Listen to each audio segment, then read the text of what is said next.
Today we'll hear statements by the honourable members for the districts of Labrador West, Lake Millville, Mount Pearl Southlands, Mount Pearl North, Placentia St. Mary's, Virginia Waters, Pleasantville with leave, and also St. John's East Kittavity with leave. The Honourable, the member for Labrador West. Thank you, Speaker. Speaker, I rise today to acknowledge 17 individuals who I had the privilege of presenting a Confederation 75 anniversary medal to last week. These individuals are the backbone to our community, and many of them were pioneers who helped mold Labrador West into what you see today. Many of these individuals and pioneers are continuing to volunteer in various groups and charities and are all well known and respected within the community. I'd like to thank Daryl Breton, Noreen Corrine, Harold Clark, Mike Cole, Dr. Tom Costello, Ed Diego, Ed Delahunty, Junior Humphreys, Josephine Galton Rowe, Todd Kent, Dave Mercer, Gail Pike, Craig Porter, Peter Record, Thelma Ricketts, Jerry Rydick, and Sally Snow. Each of these individuals helped our communities in many ways, whether through sports, charities, coalitions, Relays for Life, MAD, or keeping our community healthy. There were exemplary role models for future generations in Labrador West. They've proven that they have shown us what volunteerism and community service can do for a community. I'd like to thank all honourable members and rise and congratulate these 17 recipients. And on their behalf of their constituents in Labrador West, I'd like to thank them, these individuals again, for everything they've done for us and continue to do for Labrador West. Thank you. The Honourable member for Lake Millville. A Christmas tradition like no other, Speaker, is the annual Santa to the Coast event that occurs in Labrador each December. Soon after the Second World War, Canadian and later British forces stationed at the Goose Bay military base began to airdrop or land on skis to deliver parcels of toys and other goodies to coastal Labrador communities. With the development of airstrips in the 1970s, the Otter was able to land and distribute the gifts in person. For the last 25 years, the Rotary Club of Happy Valley Goose Bay has taken on this tradition in partnership with Air Labrador that now operates as Air Borealis. Many hundreds of loot bags are packed and loaded aboard the Twin Otter that delivers Santa Claus and eager elves to the excited children. I can tell you it is a thrill to serve as an elf on these adventures. We are as excited as the children when we land. This unique project has been recognized by Rotary International and profiled by many journalists over the years. I would like to invite our legislature to also recognize this spirit of Christmas and the long-standing partnership between the Goose Bay Rotary Club and Air Borealis. Thank you very much. The Honourable, the member for Mount Pearl Southlands. Thank you, Speaker. Halloween is a time of the year that brings out the child in us all. It's a tradition in my family to drive around Mount Pearl and Southlands to see all the fantastic displays in our community. One of the most impressive displays each year is called A Haunting on Whitley. We always look forward to seeing the spooky delights they have concocted. From spine-chilling and gruesome to silly and fun, their decorations bring smiles to all passers-by. Chantel Keane and her husband Dave, who is a retired U.S. Army veteran, are the masters of this wonderful display. Chantel says that Dave enjoys decorating as his way of coping with the impact of many years of service. Their decorating has inspired the neighbours, as many of the other homes on Whitley Drive have followed suit and offer a brilliant display for Halloween. Not only do the Keens provide a wonderful Halloween display, but they also have an outdoor food pantry and use this opportunity to collect donations and non-perishables to help those in need in our community. Honourable members, please join me in commending Chantel and Dave Keane for their wonderful community spirit and continued efforts to help others. Thank you.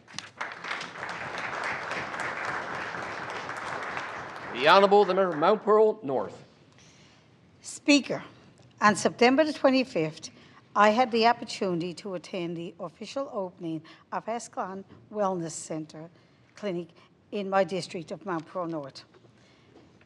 This clinic has quickly become a cornerstone of support and care, offering healthcare services to military veterans and members of the RCMP, all under one roof.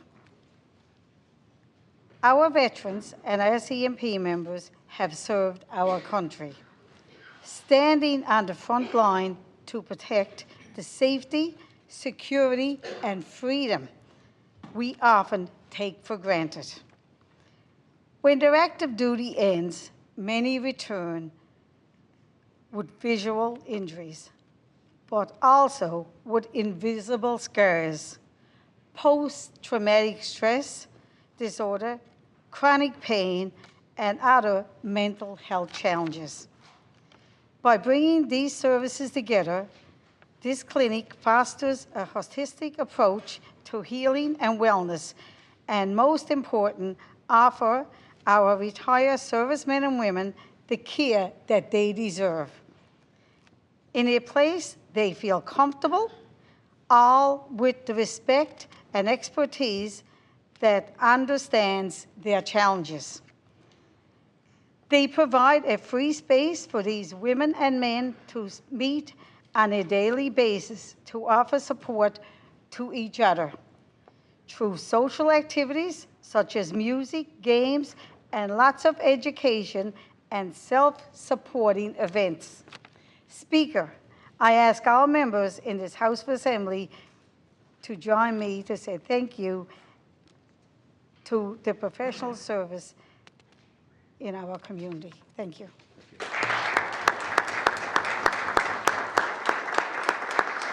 The Honourable Member for Placentia St. Mary's. Speaker, Nadine Reed resides in South Dildo, Trinity Bay. She enjoys volunteering with the Salvation Army Trinity Bay South Corps and recently began learning how to model. If you look at this young lady's social media, you'll see positive quotes of posts of inspiration. Nadine is a person living with an intellectual disability. Supported employment provides persons with intellectual disabilities opportunity to find meaningful and rewarding employment. The Department of Immigration, Population Growth and Skills funds 16 agencies to develop and maintain job opportunities. Through this program, Nadine has worked at the Needs Convenience Store and the Inside Scoop in South Dildo and at the Dildo Fresh Mart, and currently is employed at the Adora Boutique in Whitburn. October was Disability Employment Awareness Month, and Nadine did an awesome job as a strong advocate for supported employment through social media by sharing her valuable perspective on the importance of hiring individuals with disabilities. On November 2nd, I was pleased to present Nadine with a Confederation 75th Anniversary Medal for her volunteerism and contribution to community. Nadine was truly deserving of recognition for her role in advocating for persons with disabilities. Please join me as I congratulate Nadine Reed of South Dildo.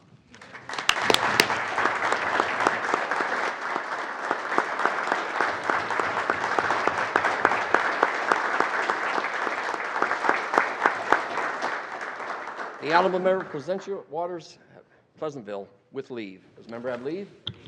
Leave is granted. Thank you, Speaker. Along with my colleagues in the House of Assembly, I rise to offer sincere condolences to the friends and family of Mr. George Powell. While born in Ontario, George Powell was a son of this province. He joined the RCMP in 1952, serving throughout Newfoundland and Labrador, as well as Fredericton, Toronto, and Ottawa, before returning to St. John's in 1977. His final posting was Vancouver, where he retired in 1988 as Chief Superintendent. After a lifetime of serving our country with the RCMP, in his retirement, Mr. Powell returned to our province to be closer to family and to serve Newfoundland and Labrador again, this time as an active volunteer.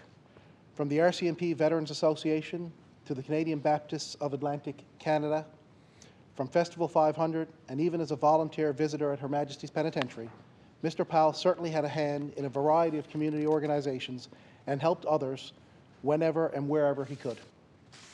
I had the distinct pleasure of knowing him and working with him for many years. A funny, kind, generous man who made friends wherever he went. To his family and to those who knew him best, I offer my deepest condolences on your loss. Mr. Speaker, I ask all honourable members to join me in remembering retired Chief Superintendent George Powell.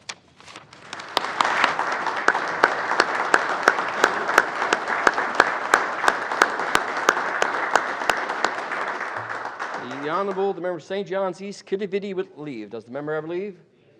Member, leave is granted. Sir, with leave, Speaker, I am rising to recognize the Sisters of Mercy, who first trod upon our shores in 1842.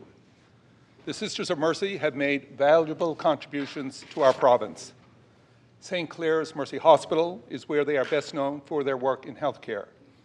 The Sisters established St. Patrick's Mercy Home in 1959, and they are well known for their work in education, having established Our Lady of Mercy and Holy Heart of Mary high schools in my district. 15 years after arriving and establishing their first convent, the 4-story granite building, which was to house the convent of Our Lady of Mercy, was built on Military Road in the district of St. John's East, Kiddivity. However, with their population declining, the sisters gifted the convent to the Gathering Place in 2020 to be used for shelter and transitional housing.